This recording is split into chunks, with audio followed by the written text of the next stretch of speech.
Le matin, je sentis à travers mes paupières une lumière douce. J'ouvris les yeux en sursautant. Pour qu'il y ait eu tant de lumière, je pensais qu'il devait être tard. Je craignais d'être en faute pour ma première journée à la nouvelle école. Une lumière à peine orangée inondait la pièce.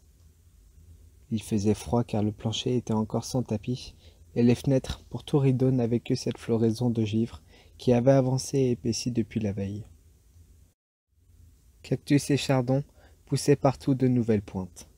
La teinte orangée de la lumière allait jaunissant imperceptiblement. Je bondis de mon lit, m'enveloppant de la couverture. Je me précipitai à la fenêtre, vers la lumière. Je ne vis rien. La vue était voilée par des plantes de givre. Avec mes ongles, j'en détachai une lamelle qui fondit rapidement entre mes doigts. Enfin, je pus regarder à l'extérieur. La maison était située sur la crête d'une forte pente qui descendait vers l'est. Devant mes yeux s'étendaient jusqu'en bas des enfilades de toits couverts d'une couche égale de neige. Contrairement à ce que j'avais cru, il était très tôt. C'était l'aube. Le soleil apparaissait à peine. Quoiqu'en pleine ville, je pouvais voir l'immense étendue du soleil levant, comme du haut d'une montagne au milieu d'une vaste plaine vide. Pas un bruit. La ville dormait sous la neige dans le froid. Étais-je seul à voir ce merveilleux spectacle? Seul dans toute cette grande ville? Peut-être. Le disque orangé se dégageait de quelques nuages. Ce spectacle me remplissait de ces sentiments purs, frais, de la beauté que seul possède l'enfant quand il ne pense à rien, n'écoute que ses sens neufs sans souvenir. Je ne faisais pas de différence entre la beauté, l'amour et le bonheur. Il me semblait éprouver une sorte de complicité entre moi et cette lumière de l'aube. Elle et moi, nous commencions. Où serais-je dans 10 ans, en 1954? Où serais-je en 1964? Ces dates, ces numéros sonnaient faux quand je les prononçais à voix haute dans ma chambre. Faux comme des impossibilités. Je les répétais néanmoins avec des intonations diverses. J'en aimais le rythme. Je deviendrai un grand archéologue. J'irai voir les 7 merveilles du monde. Comme dans ce beau livre de Halliburton. Je découvrirai des tombes de pharaons encore inconnues. Bubby viendra avec moi. J'emmènerai mes parents aussi. Maman aura le mal de mer, mais ce sera sans importance. Il faudra emporter la citronnelle contre les moustiques. Et puisque je voyagerai beaucoup, je pourrai trouver des timbres dans tous les pays, agrandir mon album. Ma collection sera superbe, comme celle de Monsieur Sante, le vieillard qui me donnait parfois des doubles.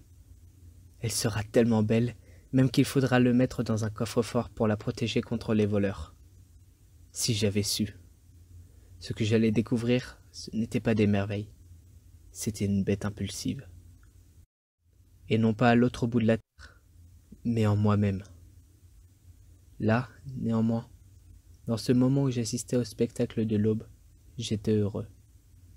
Je calculais l'âge qu'aurait, dans 20 ans, mon petit frère Bubby. Le soleil était entièrement visible maintenant, trop aveuglant pour qu'on pût continuer à le regarder. Les nuages verts, violets, se fanaient de plus en plus rapidement. La blancheur des toits et des pelouses devenait à peine supportable. Je serrais la couverture autour de moi. Il faisait un peu froid. Du bas de la colline, du vaste boulevard me parvenait le lointain gémissement d'un premier tramway, entouré de silence. Tout à coup, je me rappelai. Abandonnant la couverture, je me précipitai dans l'escalier, saisis le tabouret dans la salle de bain et regardai dans la glace. « Qu'est-ce que tu as?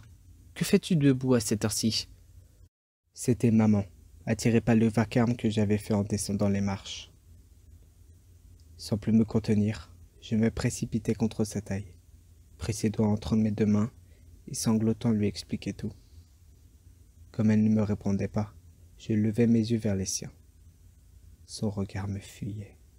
« Mais maman, j'ai de la foi beaucoup plus gros qu'un grain de moutarde, j'en suis sûr. Tu ne me crois pas? » « Dis, maman. Bien sûr, mon petit. Mais Dieu a ses raisons, sans doute. Tu verras qu'il y a beaucoup de choses qu'on ne comprend pas. » Elle me caressait la tête de sa main merveilleuse qui avait le pouvoir mystérieux d'ôter tous mes chagrins.